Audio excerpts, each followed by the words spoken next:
Hello, welcome to the video on Venn diagrams and an introduction to sets. This will be a lesson on this topic, and let's go ahead and take a look at our objectives for this particular lesson. So first, we want to go ahead and define and explore Venn diagrams. I don't think you'll find this topic too difficult, but we need to put some specific definitions behind what these things are. So anyways, I'll show you what a Venn diagram is in just one second. Next, we're going to go ahead and define and explore basic set concepts and terms. So although I think this lesson is not going to be all that long, it's very important because sets in mathematics is hugely important. And if you're not familiar with the concept of sets, obviously this lesson is going to get you going in the right direction for sure. All right, let's go ahead and take a look at what a Venn diagram is. So I'm just going to show you what a Venn diagram is here, and then we'll give you a formal definition. So this is kind of what a Venn diagram looks like. Oftentimes you'll see, and I'll talk about specifically the parts of a Venn diagram, but what you'll have, oftentimes you'll have two circles, something like this. Oftentimes they overlap, and then they'll have like particular categories. And if you just look at it, it's pretty intuitive. It's a graphical model of what's going on, right? So let's just take a look at this picture, this graphic, if you will. Of course, this is a Venn diagram, but even if you didn't know the name of it was a Venn diagram, you could interpret kind of what's going on, right? So here it says my family, so this is my family, right? And here's like my brother and sisters, brother-in-laws, nieces, uncles, aunts, whatever, right? So let's say I ask them, hey, who likes basketball? Okay, who likes basketball? So if you can kind of see here, this circle contains all the people who likes basketball. Okay, so that would be Bill, Dave, Sarah, John, Sam, Dee, and Danny. All these people like basketball. Then I ask the same question, hey, who likes football?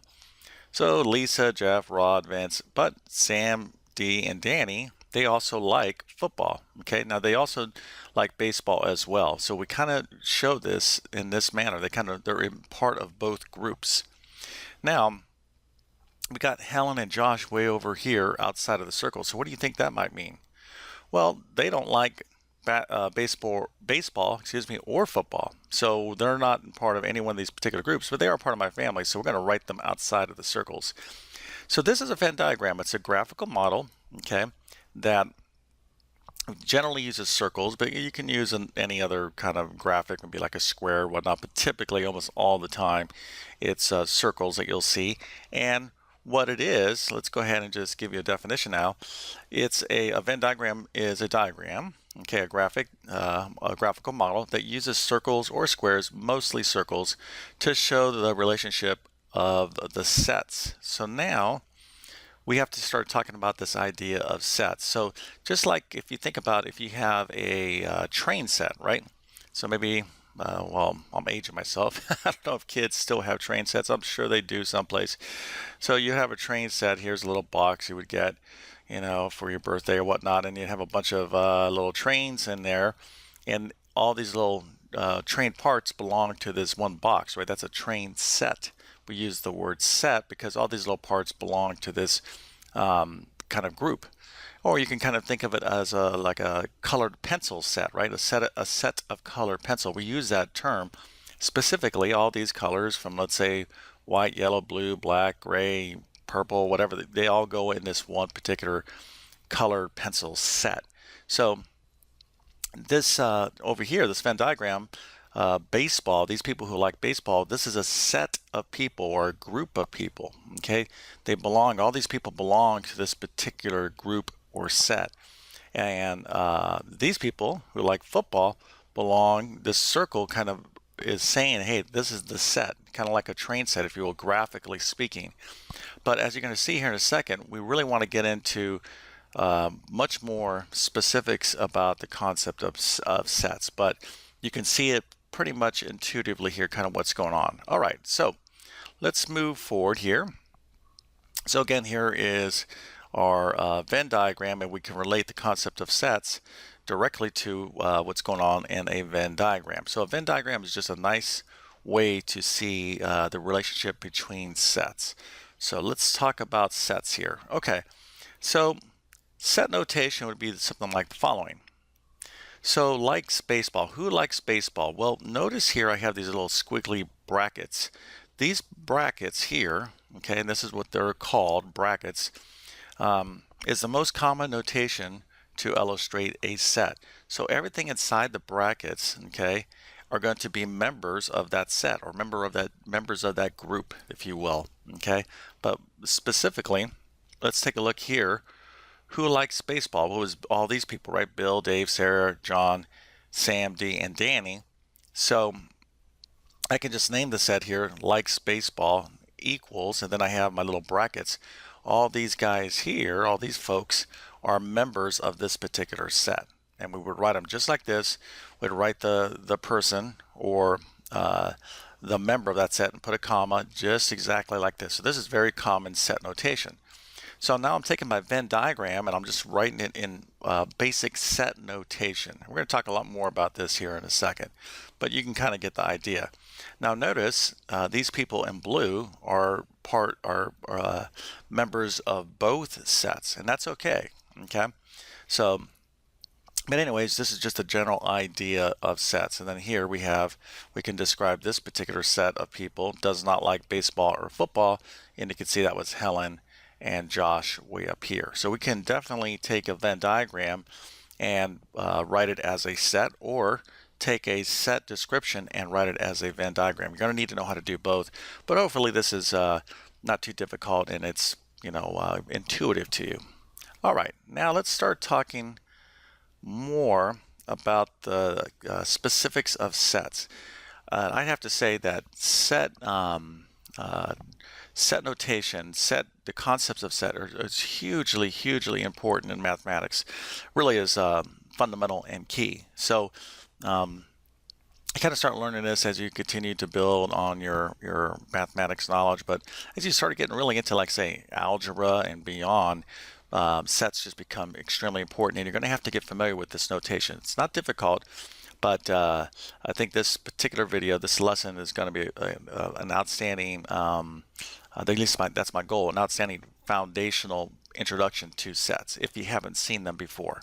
Okay, so let's just talk about set notation. And now here we have something, we have a set A. Now I have a set A. Kind of think of it as like the circle. It says, hey, these people like football. It's just a group, okay?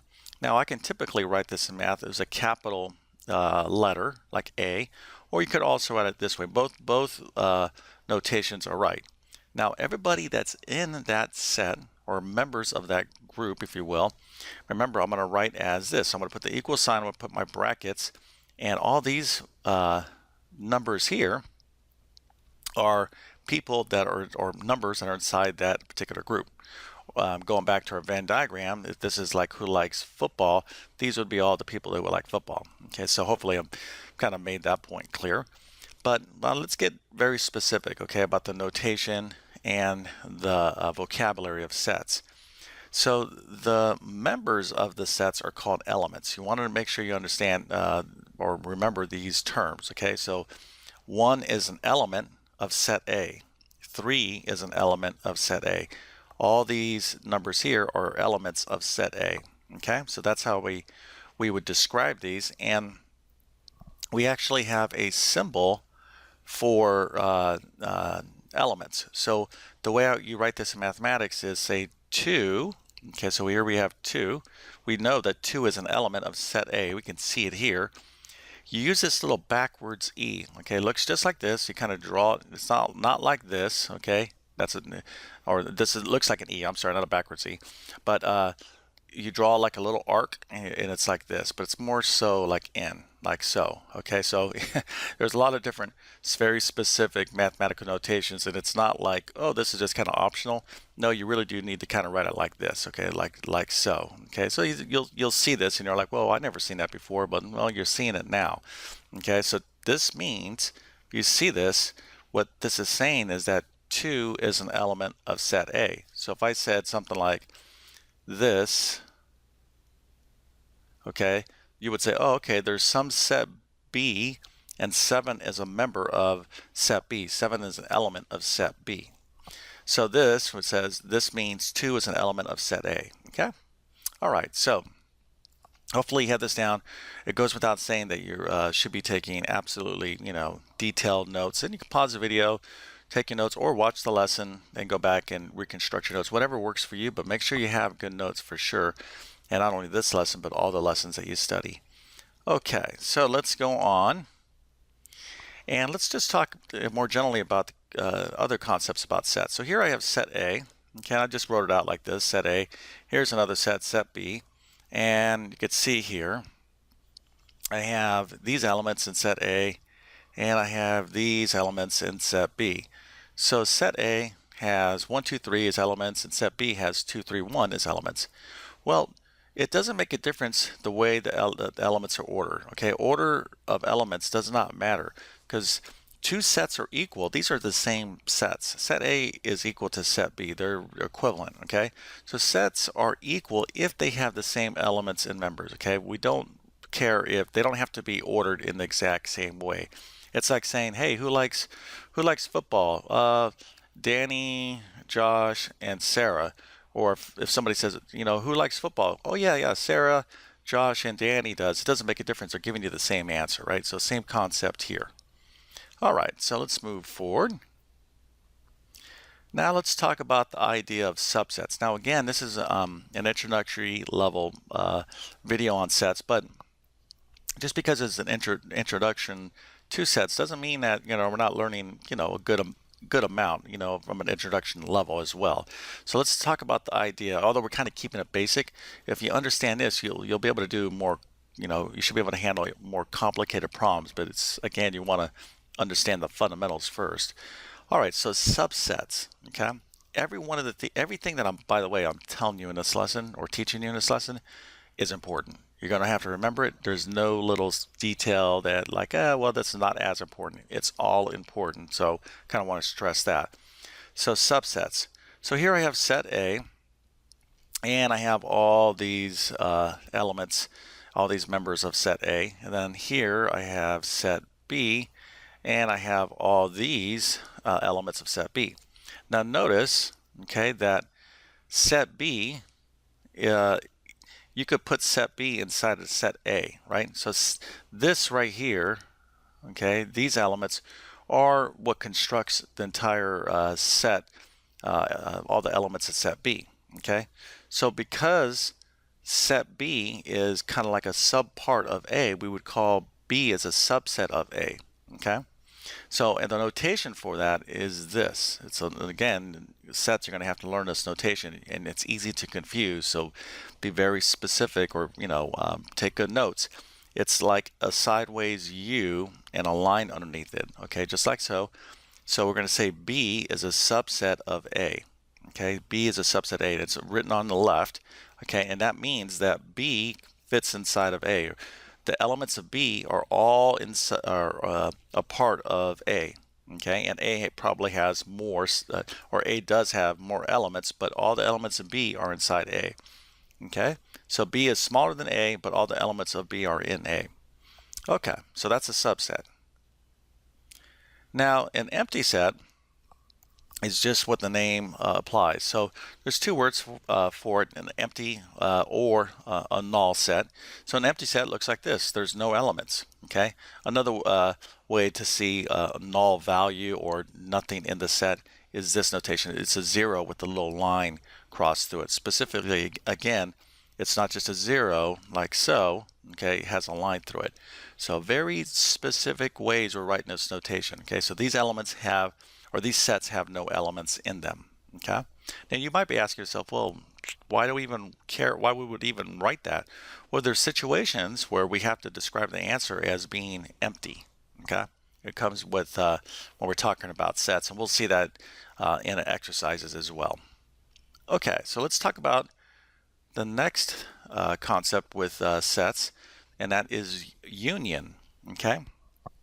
Now, where would you think, let me ask you, okay, outside of this lesson, where would you use the word union, okay? Well, something that comes to mind is when people get married, it's a union of people, right? So people will get married and those people form a union, right? They kind of come together. Well, same idea with a union of sets. So here we have set A. Okay, here's all the elements of set A. And here we have set B. Now, if you notice that B, okay, has some, like 5 is inside set A, but then B has elements that are not in A, and then of course A has elements that are not in B. So we form a union, kind of forming one big master set. Okay, and we're going to take everything that's inside set A, everything inside set B, and we're going to write one big group, one big set here. And here's all the elements. So the elements are this. So we're going to write 1, 2, 3, 4. Now notice all those elements are not in B.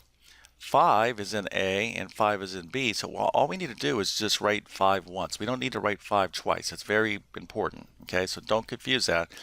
So we're going to represent one big set that all these elements are going to be inside both sets. So 1, 2, 3, 4, 5, and then 6, 7 will be over here. So this is the union, of A and B. And the union symbol is like so. Okay, so kind of think of it like a U, like union. Okay, so you kind of learn these little reminders as you practice this more. Okay, so all the elements in A union B are in A or B or in both. All right, so you kind of write this down in your notes. But oftentimes it's kind of easy to see this in action first before I kind of give you a formal definition. All right, let's keep going. So a lot to cover. Hopefully you're not finding it too difficult. Again, though, there is a lot of little, ideas, very important ideas. So you got to take notes and, review them so you don't confuse them. And by the way, definitely use your notes when you're doing the exercises as well until you kind of remember this on your own. All right, let's talk about the idea of intersection. So here we got set A, and here's all the elements of set A. And here we have set B. Now let's just, before we even talk about the concept of intersection, let's just study these two sets. And you're like, okay, let me see here. What maybe stands out to you? Well, you might see that 4 and 5 are in, these elements are in set A, and 4 and 5 are in set B. So you might say, well, maybe intersection, and you think about it, maybe intersection has something to do with that. Well, and it does. The intersection is the intersection of two sets, and this is the notation I'll talk about a little bit more in a second. But the intersection is the set of elements that are in both sets. So whatever elements that are in both sets is the intersection. Okay, so A intersect B, the intersection is 4 and 5. Okay, so if whatever elements are here and in here, the intersection, we want to represent the intersection in this manner. Okay, but let's go back to our Venn diagram now. We can kind of see this more clearly. Okay, so let's look at set A. Set A goes 1, 2, 3, 4, 5. So we can write this set A as a circle, 1, 2, 3, 4, 5. Okay, everybody, all these numbers or elements are part of set A. And then set B was 4, 5, 6, 7, 8. So you can see that 4, 5, 6, 7, 8. And with the Venn diagram, when you overlap, what you're representing is the intersection. Okay, so this is A intersect B, and the way I kind of remember intersection, it's a notation that looks like this. Okay, kind of looks like an N. I always kind of think of it as like intersection, like so. Okay, so you got intersection. Remember, and you have union as well. That's kind of starts with union. So hopefully that will help you not confuse those two. So there's A intersect B, and then the union would be all those elements, all the elements of A and B together, just like so.